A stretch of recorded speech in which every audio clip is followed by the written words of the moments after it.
Ce programme vous est présenté par l'association évangélique Compassion, une œuvre missionnaire fondée en 1978 par les missionnaires Samuel et Dorothée Atzakordzian, un couple qui exerce son ministère dans une trentaine de pays du monde. Ils sont évangélistes depuis plus de 40 ans et organisent de grandes campagnes d'évangélisation, des séminaires et conventions chrétiennes très appréciées par tous. L'évangélisation en plein air fait partie du ministère de Samuel Atzakordzian.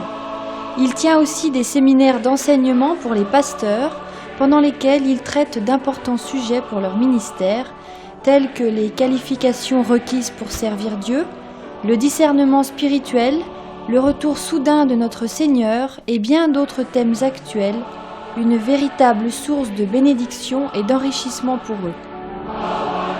Dorothée Atzakordzian est également utilisée par le Seigneur dans les séminaires spécialement organisés pour les épouses des serviteurs de Dieu, ainsi que pour les femmes en général, pendant lesquels elle leur enseigne à grandir dans la connaissance de Dieu, à connaître leur rôle dans le foyer et dans l'Église, et pendant lesquels elle les exhorte à se laisser, elles aussi, utilisées par lui, selon le plan de Dieu pour elles.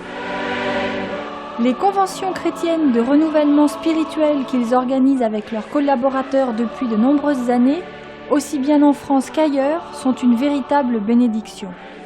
De nombreux assistants sont fortifiés dans leur foi et jouissent de la sainte présence de Dieu. De nombreux malades sont alors guéris par le Seigneur et plusieurs personnes ont accepté Jésus-Christ dans leur vie comme Sauveur et Seigneur.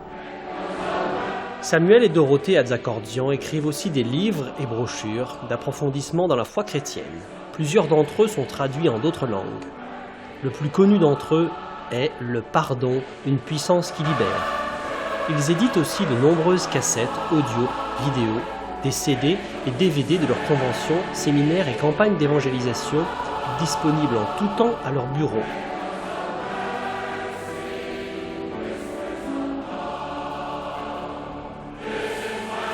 Leur site internet très intéressant vous permettra de mieux encore connaître leur ministère, de vous procurer régulièrement leurs messages d'édification, de lire de merveilleux témoignages d'intervention divine et aussi d'acheter en direct leurs nombreux articles.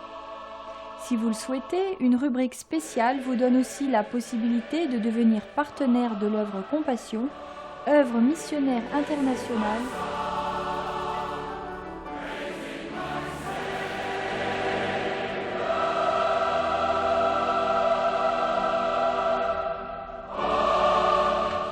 Nous souhaitons maintenant que vous soyez richement bénis par ce programme.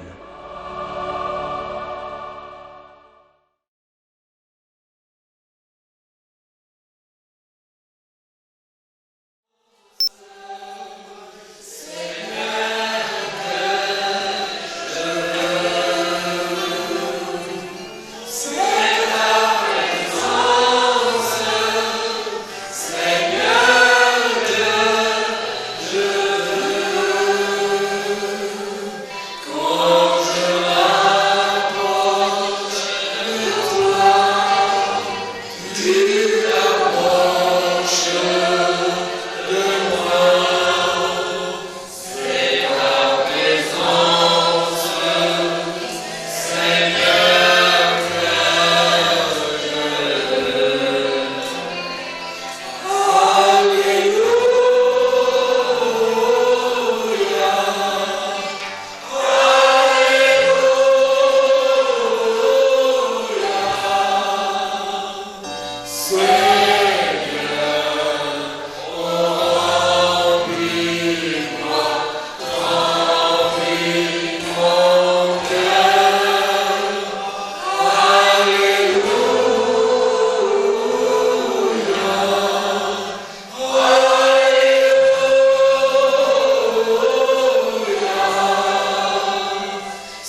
infection dans l'index.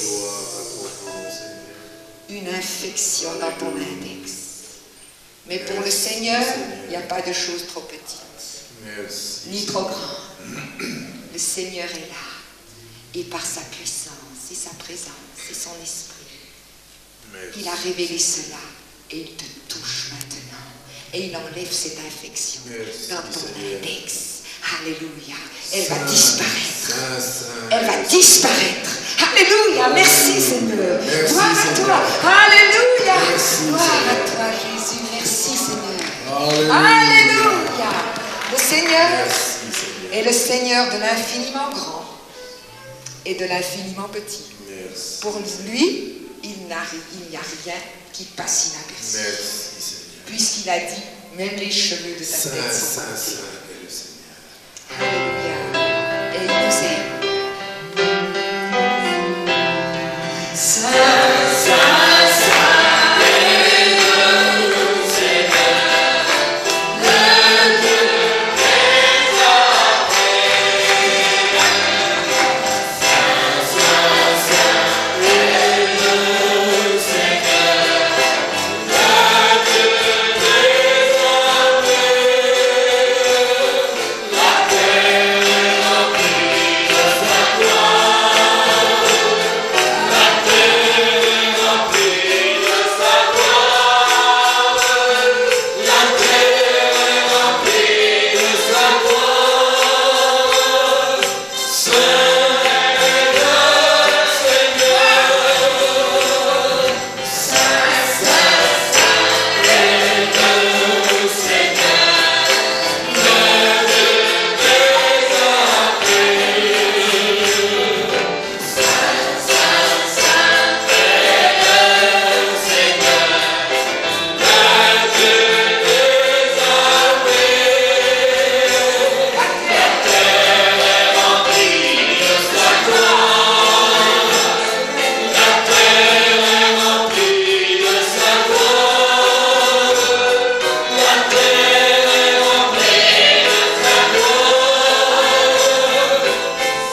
ta personne adorable, pour tes œuvres glorieuses. Alléluia. Merci Seigneur. Jésus, qui est comparable à toi? Nous allons chanter ce dernier chant avant la méditation de la parole de Dieu. Jésus, qui est comparable à toi? Nul n'est comparable à notre Sauveur. Amen. Nul n'est comparable. Il est l'incomparable.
Incomparable, a touché nos cœurs. Tu as donné ta vie pour nous, pécheurs rebelles, perdus. Tu t'es sacrifié pour chacun d'entre nous, par amour pour nous. Nous ne méritions que la condamnation et la mort, mais tu as porté ce jugement et cette condamnation, Seigneur. Et nous voulons te dire merci de tout notre cœur. Seigneur, À toi nous sommes désormais pour faire ta volonté et non la nôtre. Merci Seigneur. À toi la louange et l'adoration de nos cœurs. Nous voulons ouvrir ta parole maintenant, Seigneur. Ouvre notre esprit comme tu l'as fait à tes disciples autrefois. Ouvre notre esprit pour que nous comprenions les Écritures et dispose nos cœurs favorablement afin que ta parole tombe dans un terrain bien préparé et qu'elle porte du fruit et un fruit qui demeure. Seigneur, inspire selon les besoins des cœurs. Je m'en remets encore au ministère du Saint-Esprit que tu nous as donné pour nous conduire dans toute la vérité et pour glorifier le Seigneur. Seigneur, nous voulons nous laisser porter par ton Esprit Saint afin que tout te glorifie et que ta parole soit vraiment une nourriture pour nos âmes et corresponde à nos besoins les plus profonds et que nos vies soient transformées, Seigneur, comme tu le désires. Et à ton nom seul soit toute la gloire. Amen. Gloire au Seigneur. Gloire au Seigneur.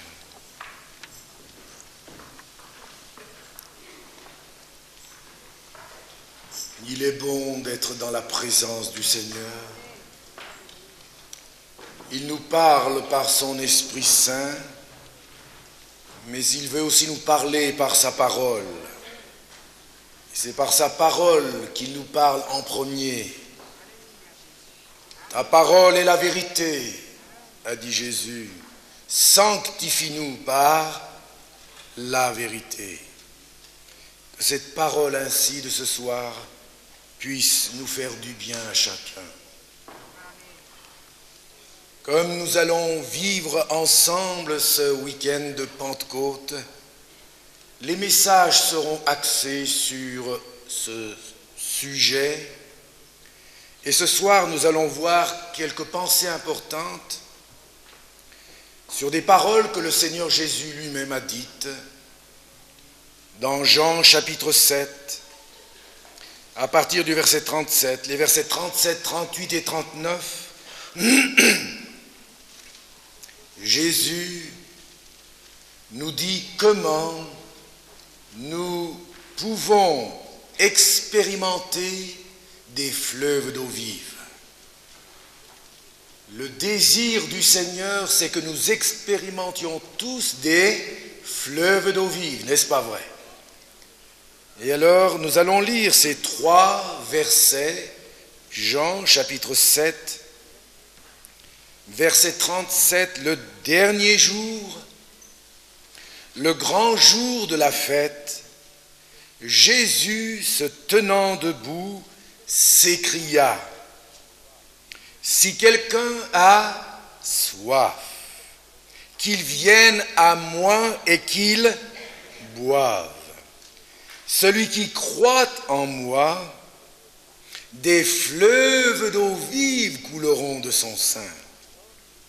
Selon, comme dit l'Écriture, il dit cela de l'Esprit que devaient recevoir ceux qui croiraient en lui, car l'Esprit n'était pas encore, parce que Jésus n'avait pas été glorifié. Amen. Nous voyons là le Seigneur donner des exhortations, et vous le voyez, il est dit ici qu'il se tint debout et s'écria.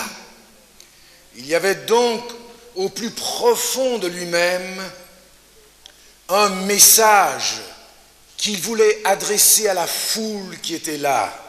Il est dit ici que c'était le dernier jour, le grand jour de la fête. Et c'était la fête des tabernacles, sauf erreur, et ce jour-là, c'était le dernier jour qui était une journée particulière. Pendant toute une semaine, les sacrificateurs allaient au réservoir de Siloé, ils puisaient de l'eau et mettaient cette eau dans un vase en or.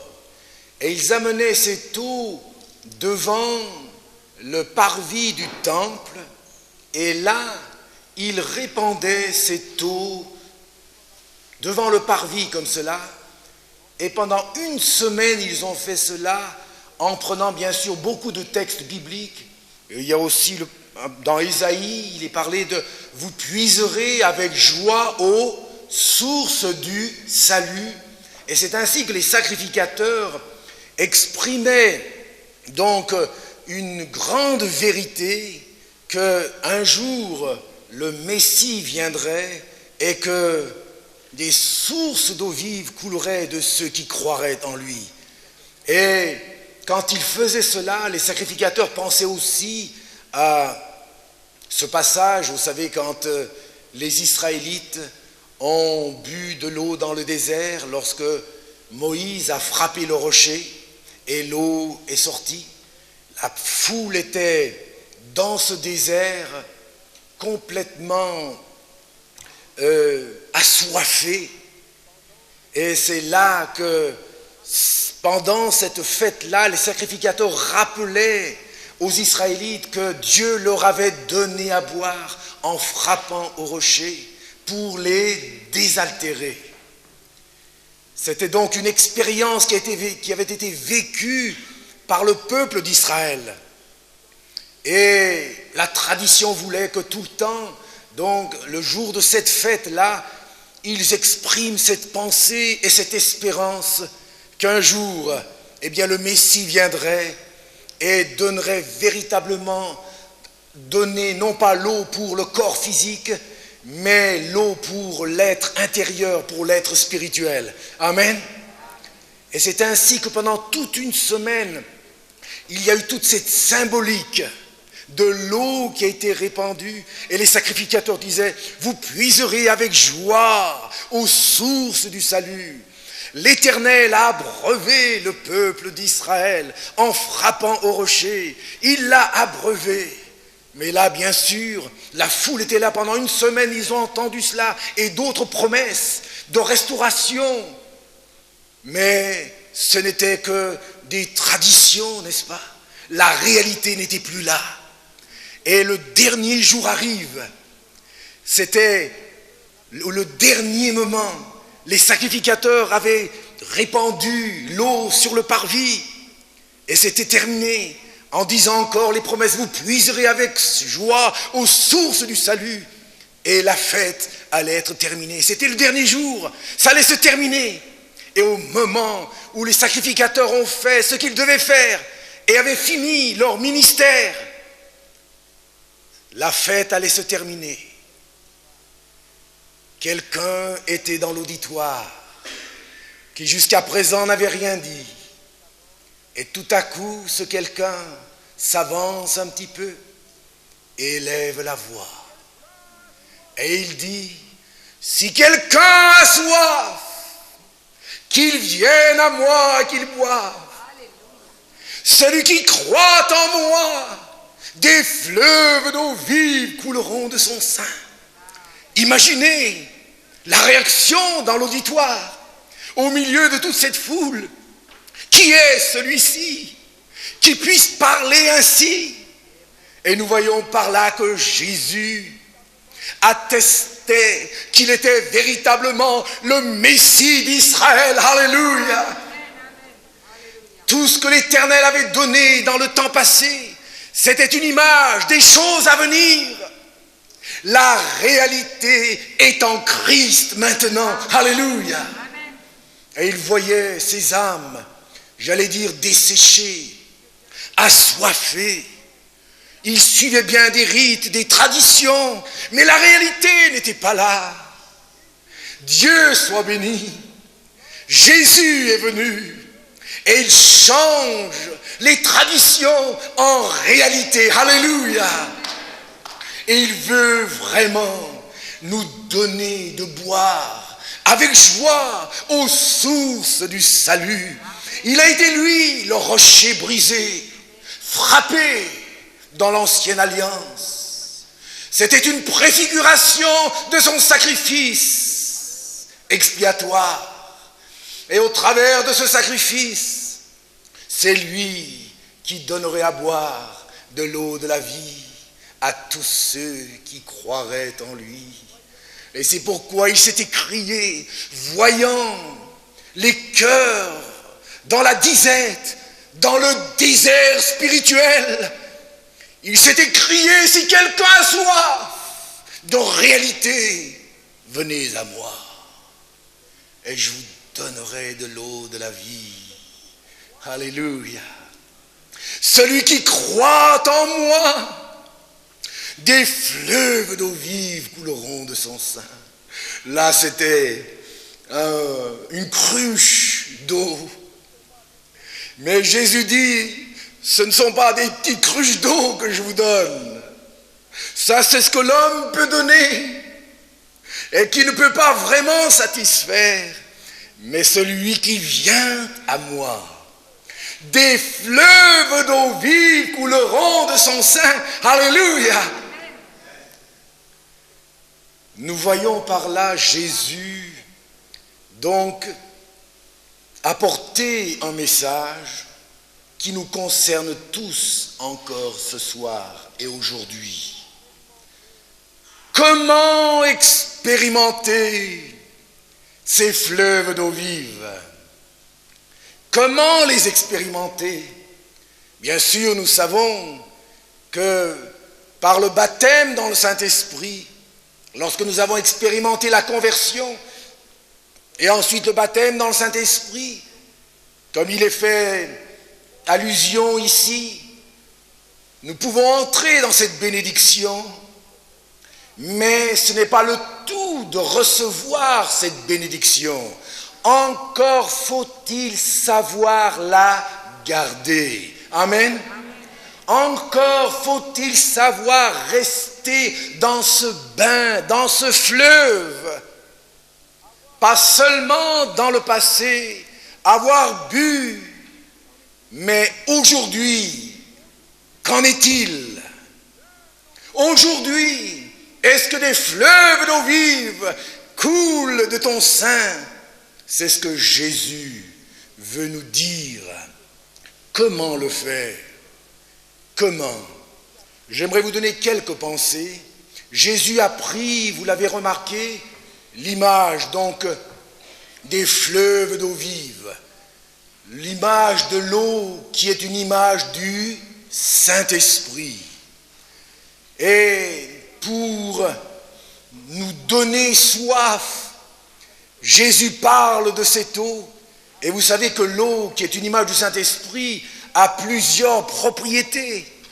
L'eau, j'ai noté ici en tout cas 7 propriétés, 7 bénédictions qui viennent par l'eau. Si quelqu'un croit en moi, des fleuves d'eau vive couleront de son sein. Qu'est-ce que cela veut dire? L'eau, premièrement, est essentielle à la vie. Amen. Sans eau, il n'y a pas de vie. Et les Israélites qui étaient là, qui l'entendaient, ils comprenaient bien cela, car ils ont traversé le désert. Ils ont vu que lorsqu'il n'y avait pas d'eau, c'était la sécheresse et la mort. L'eau est essentielle à la vie. Lorsque Jésus a dit, celui qui croit en moi, des fleuves d'eau vive couleront de son sein, il voulait dire par là que sans le Saint-Esprit, vous ne pouvez pas avoir la vie. Nous devons naître d'eau et d'esprit, a dit Jésus. La naissance par le Saint-Esprit, la régénération par le Saint-Esprit est indispensable pour avoir la vie éternelle et pour être sauvé. Amen. On peut être religieux, Mais si nous n'avons pas fait l'expérience de la conversion, de la régénération par le Saint-Esprit, nous ne sommes pas de vrais chrétiens.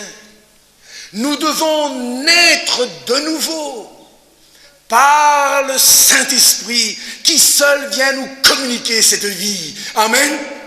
C'est essentiel. Essentiel. Donc l'eau est essentielle à la vie. On ne peut pas s'en passer. Et avez-vous remarqué ici, l'eau qui est le symbole du Saint-Esprit, Jésus a dit, celui qui croit en moi, des quoi? Des petites rivières, des petits ruisseaux, une petite rigole. Celui qui croit en moi, des petites rigoles couleront de son sein. Des petites rigoles. Rien du tout. C'est ça? Non. Des fleuves d'eau vive. Regardez le terme ici. L'abondance, la surabondance. L'eau, l'image du Saint-Esprit qui est là. Jésus veut nous dire que lorsque le Saint-Esprit nous est donné, c'est vraiment une vie abondante, surabondante qu'il nous communique. Amen. Le Seigneur est un Seigneur qui veut toujours donner en abondance et non pas au compte-gouttes. Au goutte à goutte, j'allais dire. Non pas au goutte à goutte ou au compte-gouttes, mais il veut, voyez-vous, des fleuves d'eau vive. Combien le Seigneur veut nous abreuver, veut nous remplir et remplir encore pour que nous puissions avoir des fleuves d'eau vive qui coulent de notre sein. Alléluia. Le Seigneur voulait donc ainsi imprimer dans le cœur de ses auditeurs que lorsque le Saint-Esprit viendrait, il ne viendrait pas avec parcimonie, il viendrait comme des fleuves, comme quelque chose qui viendrait vraiment les remplir jusqu'à déborder pleinement. Il vient avec une super abondance. Alléluia. Nous avons vraiment tout pleinement en Jésus-Christ, notre Sauveur. Alléluia. L'eau essentielle à la vie. L'eau que Jésus nous donne, c'est avec abondance. Avec abondance. L'eau, une troisième bénédiction, l'eau sert à purifier aussi. N'est-ce pas vrai? Chaque jour, nous en faisons l'expérience, nous l'avons pour nous purifier le corps, pas pour purifier nos péchés. Il y en a qui pensent un peu comme ça, dans certaines religions. Non, non, l'eau ne peut que purifier notre corps. Il n'y a que le sang de Jésus qui purifie notre cœur de tout péché. Amen. Mais l'eau ici est le symbole de la purification. Et quand Jésus a dit « des fleuves d'eau vive couleront de votre sein », il voulait dire par là, lorsque le Saint-Esprit viendra, il amènera cette purification dans vos pensées, dans vos paroles, dans vos actions. Il va créer un changement radical en vous. Alléluia. Jésus n'a-t-il pas dit « les paroles que je vous ai dites sont esprit et vie, mais déjà vous êtes purs à cause de la parole que je vous ai annoncée. » Amen. L'eau du Saint-Esprit nous purifie.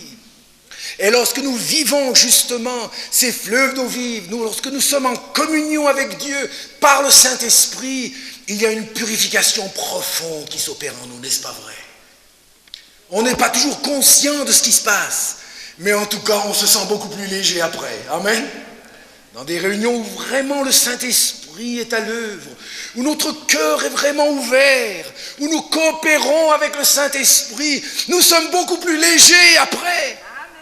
Il y a tant de choses qui disparaissent, qui nous purifient. Le Saint-Esprit nous purifie, l'eau purifie. Merci Seigneur. Est-ce qu'il veut faire dans notre vie? L'eau étanche la soif, n'est-ce pas vrai? Si quelqu'un a soif, qu'il vienne à moi et qu'il boive. L'eau du Saint-Esprit, le Saint-Esprit seul peut vraiment étancher notre soif la plus profonde. Lui seul peut nous satisfaire. Comment expérimenter les fleuves d'eau vive? Comment être pleinement satisfait, mes amis? Vous pouvez avoir tous les trésors de la terre. Mais si vous n'êtes pas rempli du Saint-Esprit, ou si vous n'avez pas le Saint-Esprit en vous par la régénération, il y aura toujours une insatisfaction au fond de votre cœur, n'est-ce pas vrai? C'est pourquoi nous le voyons dans le monde, qui réclament toujours, qui revendiquent toujours, et ils ne sont toujours jamais satisfaits. L'eau que Dieu nous donnera, c'est une eau qui étanche la soif. C'est une eau qui satisfait. Merci Seigneur. C'est là un des fruits d'une authentique action du Saint-Esprit, mes amis. Quand nous sommes vraiment en communion avec Dieu par le Saint-Esprit, il y a une profonde satisfaction intérieure. Amen. Nous n'avons besoin de plus rien d'autre. Nous sommes pleinement comblés. Nous pouvons dire, nous avons trouvé le Messie. Nous avons trouvé, il y a l'eau. La présence du Saint-Esprit nous satisfait. Et plus nous en sommes remplis, plus nous serons satisfaits. Notre insatisfaction fait surface, mes amis. Pourquoi? Parce que nous baissons. Nous ne sommes plus remplis du Saint-Esprit comme il le faudrait. Et au lieu de trouver dans la présence du Saint-Esprit en nous cette satisfaction, nous allons la chercher ailleurs dans le monde. Nous allons boire aux citernes crevassées de la sagesse du monde, des religions du monde, et nous ne serons jamais satisfaits. Amen. Celui qui croit en moi, des fleuves d'eau vive couleront de son sein. Si quelqu'un vient à soif, qu'il vienne à moi et qu'il boive. Oh merci, buvons pendant cette convention, pendant ces réunions, buvons dans la présence du Seigneur. Buvons sa parole, buvons et louons le Seigneur de tout notre cœur. Une autre bénédiction de l'eau rafraîchit et renouvelle, n'est-ce pas vrai? Quand on est dans le désert, alors il n'y a que l'eau qui peut bien sûr étancher notre soif, mais aussi nous rafraîchir, nous renouveler. Et lorsque nous prenons un bon bain ou une bonne douche, après une journée bien chaude, il n'y a rien de tel pour nous redonner des forces, n'est-ce pas vrai? Et il en est ainsi de l'eau, du Saint-Esprit. Le Saint-Esprit, lorsqu'il agit dans notre vie, nous rafraîchit, nous renouvelle, nous reprenons des forces. Il renouvelle nos forces pendant la marche. Le psalmiste dit, ils boivent au torrent pendant la marche. C'est pourquoi ils renouvellent leurs forces. Alléluia! Ils boivent au torrent pendant la marche. C'est pourquoi ils renouvellent leurs forces. Alléluia! Le Saint-Esprit rafraîchit, renouvelle profondément notre esprit, notre âme, notre corps. Si nous sommes ouverts pour le louer, pour l'adorer, au plus profond de nous-mêmes, quelque chose se passe. Nous sommes rafraîchis et renouvelés. Amen.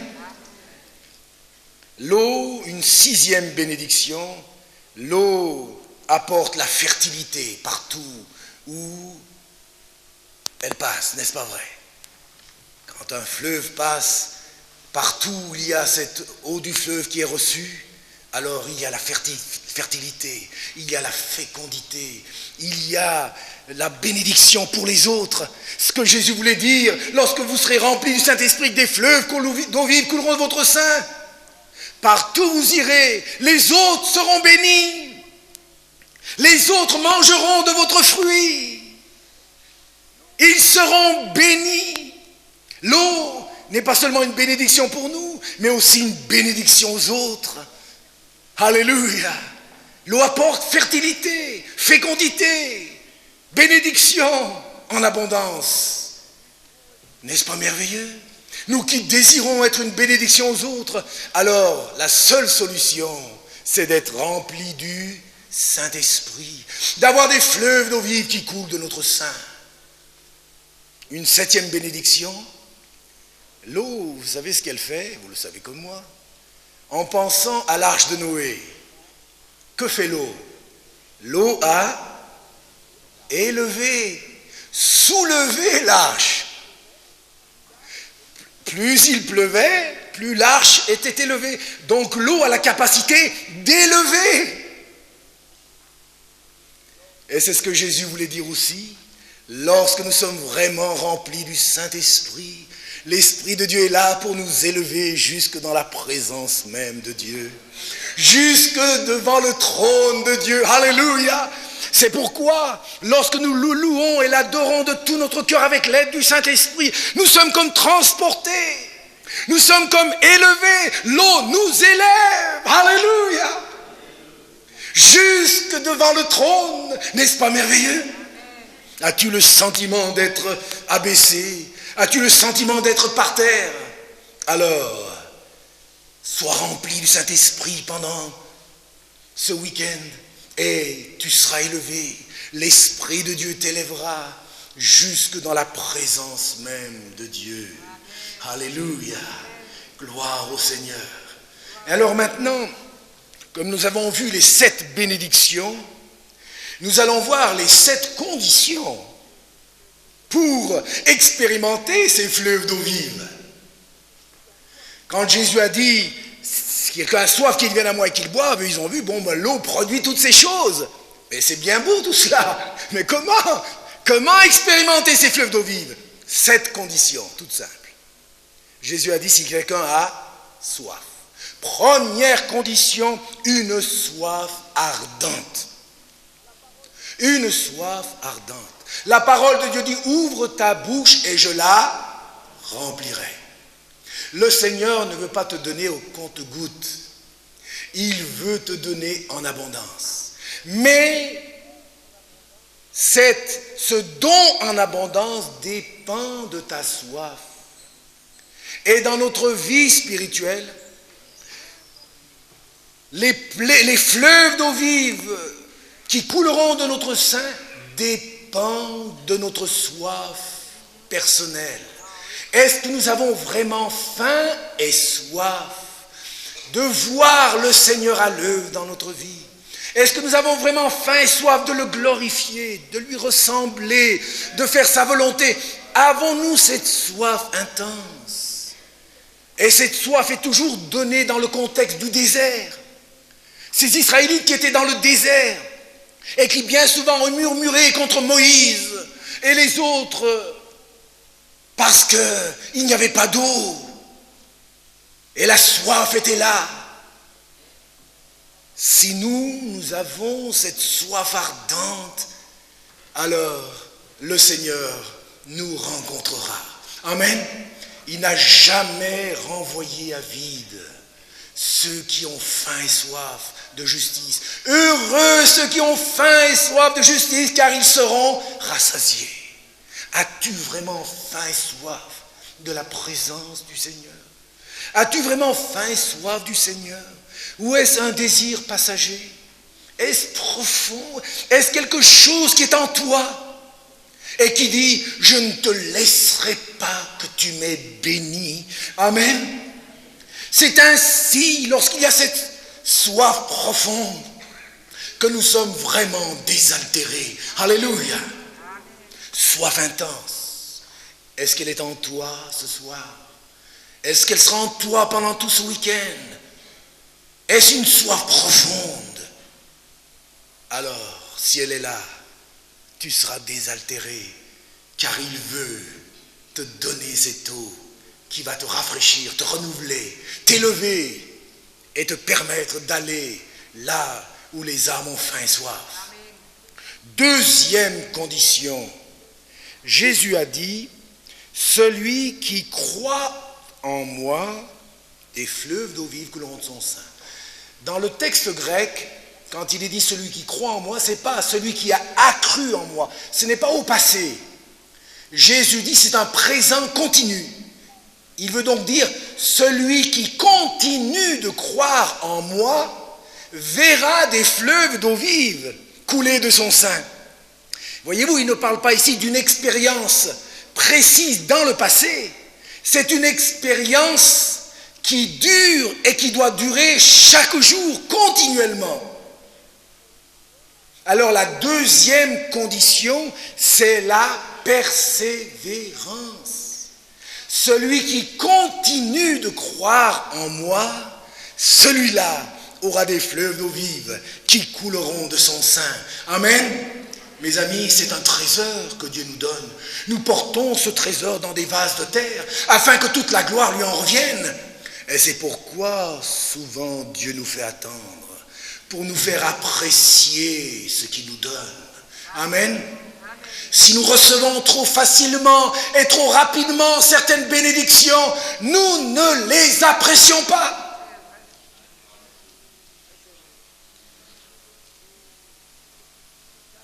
Nous galvaudons ce que Dieu nous donne. Nous ne savons pas apprécier. C'est pourquoi la deuxième condition, celui qui continue de croire. C'est bien d'avoir été baptisé dans le Saint-Esprit il y a des années en arrière, mais c'est aujourd'hui que Dieu veut te remplir, te rencontrer. Est-ce que tu crois aujourd'hui? Continue de croire, continue de boire et tu seras renouvelé. Alléluia! Vous l'avez remarqué, quand on le fait de tout notre cœur, quand on le loue, l'adore de tout notre cœur, il y a un profond renouvellement intérieur, n'est-ce pas vrai? Quelque chose se passe en nous. C'est merveilleux, alléluia. Mais c'est la persévérance. Dieu n'agit pas toujours comme on le voudrait. Il y a certains chrétiens qui pensent qu'ils peuvent donner des ordres à Dieu. Et même des ordres au Saint-Esprit. Quelle grave erreur. Le Saint-Esprit est Dieu. Le Saint-Esprit n'est pas une force ni une puissance qu'on peut utiliser comme cela, comme on veut. Le Saint-Esprit est une personne. Il fait partie de la troisième personne de la Trinité divine. Un seul Dieu en trois personnes. Voilà ce que la Bible affirme. Et chaque fois qu'il est parlé du Saint-Esprit, c'est toujours en parlant d'une personne. Quand Jésus a dit, vous recevrez un autre consolateur. Le mot autre veut dire une autre personne de la même nature que moi. Parce qu'il y a deux mots grecs pour dire autre. Il y a allos et il y a hétéros. Allos, c'est de la même nature. Et hétéros, c'est quelqu'un d'autre, mais qui n'est pas du tout de la même nature que la personne. Et quand Jésus a parlé du Saint-Esprit, il a parlé du Saint-Esprit comme quelqu'un d'autre de la même nature que lui. Donc, qui était Dieu comme lui. Dieu le Saint-Esprit, Dieu le Fils, Dieu le Père. C'est là un mystère, bien sûr, que nous ne pouvons pas sonder, mais c'est la réalité de la parole de Dieu.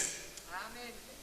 Et si le Saint-Esprit est Dieu, et il est Dieu, nous ne pouvons pas lui donner des ordres. C'est lui qui nous donne des ordres. Amen. Et il n'est pas une puissance seulement que l'on peut manipuler comme cela. Nous ne pouvons pas manipuler le Saint-Esprit, car le Saint-Esprit est Dieu. Et nous pouvons nous soumettre au Saint-Esprit. Nous ne pouvons pas lui donner des ordres, mais lui nous donne des ordres. Et c'est nous qui devons obéir. Et si nous obéissons, alors il se passera des choses dans notre vie. Amen. Le Saint-Esprit est donné à ceux qui persévèrent. Persévèrent. Donc les choses ne vont pas toujours comme on le veut. Mais si nous persévérons pour glorifier le Seigneur, le Seigneur nous rencontrera. Et lorsqu'il nous donnera quelque chose, nous l'apprécierons, mes amis. Combien de chrétiens ont été bénis de tant de manières, mais aujourd'hui il n'y a plus rien du tout. Ils n'ont pas su persévérer dans ce que Dieu leur a donné. Ils n'ont pas su apprécier. Les dons du Saint-Esprit ne sont pas des jouets, mes amis, pour s'amuser et faire ce qu'on veut. Les dons du Saint-Esprit sont des instruments que Dieu donne pour glorifier son nom et être une bénédiction aux autres. Alléluia! Mais jamais des jouets pour nous faire faire ce qu'on veut. Deuxième condition, la persévérance. Persévère. Tu veux glorifier Dieu dans ta vie, persévère. Persévère. Et le Seigneur te rencontrera. Au moment favorable, il viendra. Ne te décourage pas. C'est là le problème avec beaucoup de chrétiens. Ils arrêtent trop tôt. Ils s'arrêtent trop vite. Ils s'arrêtent trop vite. Troisième condition, l'obéissance. Acte 5, 32 nous dit, le Saint-Esprit est donné à ceux qui lui obéissent. Si nous voulons que des fleuves d'eau vive coulent de notre sein, il nous faut obéir à la parole de Dieu. Non pas seulement à certains textes bibliques qui nous arrangent, mais à toute la parole. Il y en a qui sont spécialistes pour obéir aux passages qui les arrangent. Et il y en a d'autres passages qu'ils ne lisent jamais. Jamais. Quand ils arrivent à tel passage qui les dérange, on dirait qu'ils ont un blanc, vous voyez, ils ne voient rien. Mais vous lui dites, mais attends, mais voilà ce qui est écrit. Ah,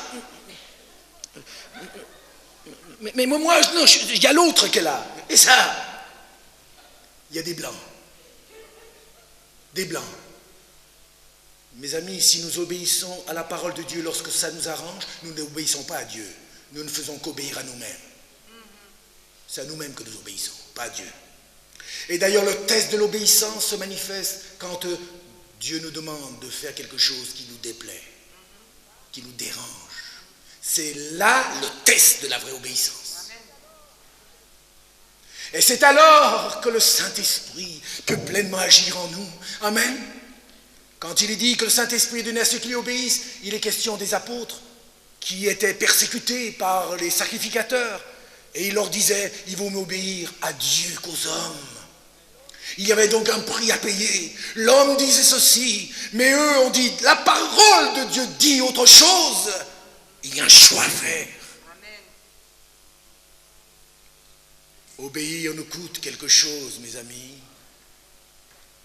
Si votre obéissance ne vous a rien coûté, ce n'est pas la vraie obéissance.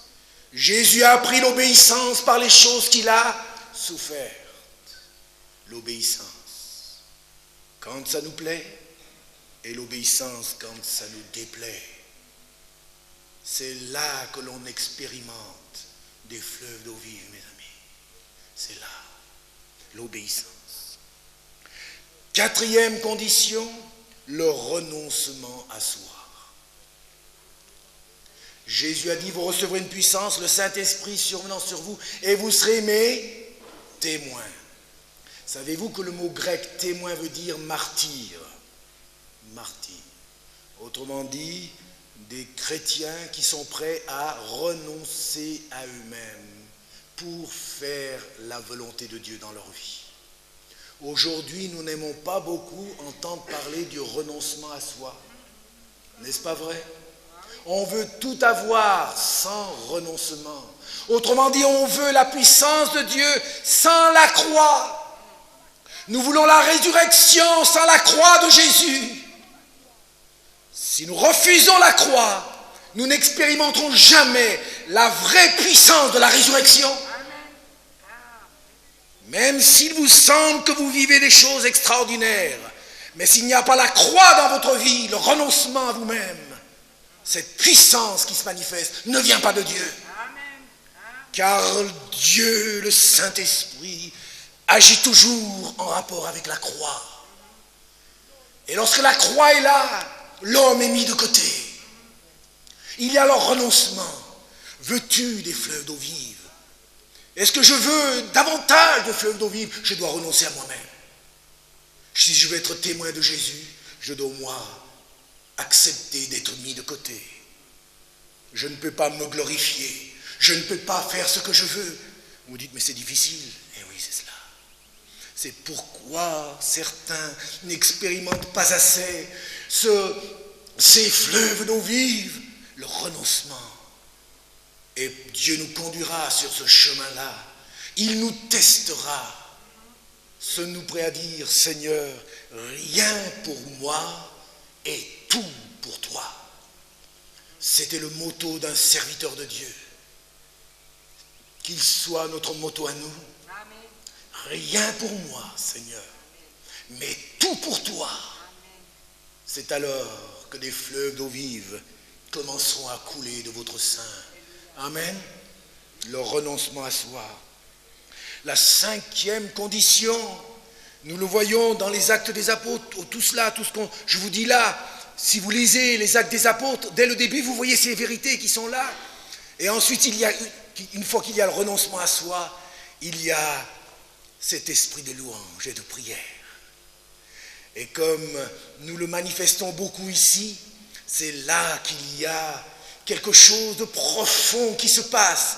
Lorsque nous renonçons à nous-mêmes et que nous n'avons qu'un désir, le glorifier, l'aimer, l'adorer, c'est là qu'il se passe au plus profond de notre être un renouvellement. Alléluia.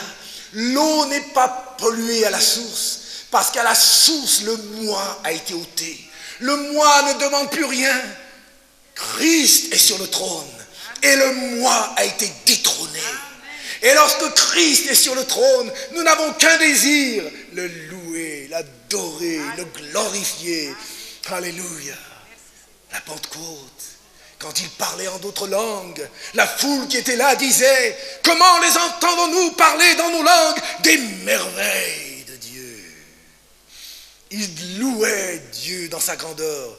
Une autre version dit, comment les entendons-nous parler dans nos langues des œuvres puissantes de Dieu. Alléluia. Lorsque nous sommes remplis du Saint-Esprit, nous voyons la grandeur de Dieu. Nous voyons les œuvres puissantes de Dieu dans les petites choses et dans les grandes. Mais lorsque nous ne sommes pas remplis du Saint-Esprit, nous ne voyons rien du tout.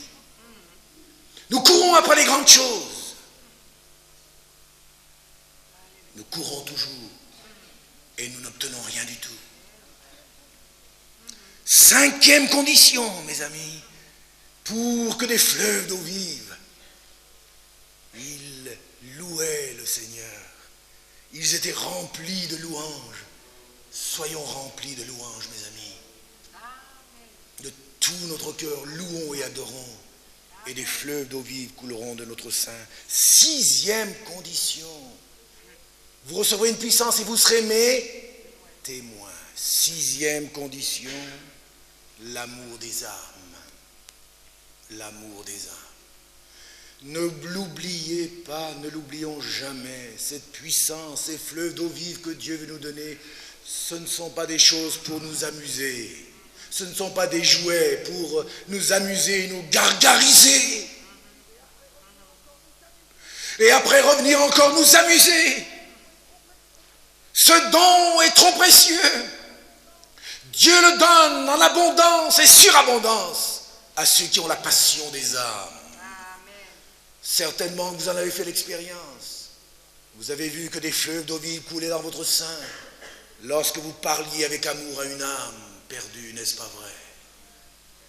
Lorsque vous vouliez rendre témoignage que la compassion était en vous, n'avez-vous pas remarqué les paroles qui venaient facilement? Vous étiez vous-même surpris des paroles que vous avez dites et prononcées, n'est-ce pas vrai? Vous étiez vous-même étonné. Qu'est-ce que cela? C'était des fleuves d'eau vive. Et pourquoi ces fleuves d'eau vive? Parce qu'il y a l'amour des âmes. Que l'amour des âmes cesse de se manifester en vous, en moi. Et des fleuves d'eau vive couleront, cesseront de couler. Ne l'oubliez pas. Ces fleuves d'eau vive, ce ne sont pas là pour nous amuser. C'est pour que le fleuve coule après et que d'autres viennent s'abreuver. C'est pas pour nous, c'est pour les autres. Et quand nous verrons les autres heureux, bénis, nous serons heureux et bénis. Amen. est content parce qu'on voit les autres contents. Mais comment peut-il être content quand les autres pleurent? Ce n'est plus la vraie joie. C'est une joie égoïste. Septième condition, et je finis maintenant. Ces fleuves d'eau vive sont pour glorifier le Seigneur. Vous serez mes témoins. L'Esprit de Dieu nous est donné toujours pour glorifier le Seigneur, pas un homme, pas une église, ou qui que ce soit. Quand vous entendez certains chrétiens, vous n'entendez que le nom de leur église. Et vous n'entendez pas beaucoup le nom du Seigneur et la gloire de Dieu. Ils se vantent eux-mêmes. Ils se croient supérieurs aux autres. À partir du moment où il y a une telle pensée dans le cœur de quelqu'un, vous pouvez dire que cette personne n'est pas remplie du Saint-Esprit. C'est un test que la personne n'est pas remplie du Saint-Esprit. Nous n'avons pas à nous comparer à qui que ce soit, n'est-ce pas vrai? Vous serez mes témoins. L'Esprit nous remplit de Jésus, pour la gloire de Dieu le Père, pour glorifier le Seigneur. Lorsque le Saint-Esprit viendra, il me glorifiera. Et plus nous sommes remplis, plus nous élèverons le Seigneur et plus nous nous abaisserons nous-mêmes. Il n'y a plus rien en nous qui nous pousse à la vantardise lorsque nous sommes vraiment remplis du Saint-Esprit. Quand vous voyez quelqu'un ou un chrétien qui se vante de lui-même, de ses œuvres et tout cela, c'est une preuve que cette personne n'est pas remplie du Saint-Esprit. On peut rendre témoignage de ce que Dieu fait, mais on rend témoignage non pas en disant combien vous êtes merveilleux dans ce que vous avez fait, mais combien le Seigneur est merveilleux dans ce que lui a fait, en vous et par vous. Alléluia! C'est lui qui a fait l'œuvre, et c'est lui qui doit être glorifié. Mes amis, écoutez-moi bien, je termine maintenant. Ce sont des pensées extrêmement importantes, parce que nous devons constamment purifier nos pensées intérieures. Qu'est-ce qui me motive? Pourquoi est-ce que je veux des fleuves d'eau vive? Est-ce que pour que les autres me voient, m'admirent et réalisent combien je suis puissant, combien je parle bien, combien je témoigne bien? Arrête tout de suite. Tu es sur une mauvaise voie. Seigneur, c'est pour te glorifier. Je veux te glorifier dans ma vie. Toi seul est digne. C'est alors que des fleuves d'eau vive commenceront à couler. Et ces fleuves grandiront, grandiront, grandiront. Des fleuves, des fleuves. Pas une rigole, pas deux, trois rigoles. Des fleuves, des fleuves. Alléluia.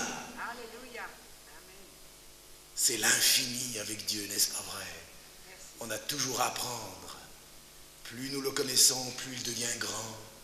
Et plus nous réalisons combien nous sommes petits. Petits, petits, petits. Et il est bon qu'il en soit ainsi, afin que toute la gloire lui en revienne. Amen. Celui qui croit en moi, des fleuves d'eau vive couleront de son sein. Réalisons ces 7 bénédictions qu'il y a dans l'eau, comme image du Saint-Esprit, et mettons en pratique ces 7 conditions. Et le Seigneur agira toujours plus pour sa seule gloire. Amen. Seigneur Jésus, nous voulons te remercier pour ta parole. Merci pour cette exhortation que tu as adressée autrefois à Israël, qui se rappelait de tes œuvres merveilleuses dans le passé, mais qui présentement était dans la sécheresse. Seigneur, que nous puissions nous écouter, celui qui crie dans le désert, afin d'expérimenter ces fleuves d'eau vive, et que nos cœurs, nos vies soient remplis et soient une bénédiction aux autres. Partout tu nous enverras. Qu'il en soit ainsi, Seigneur, pour ta seule gloire, dès maintenant et à jamais. Amen.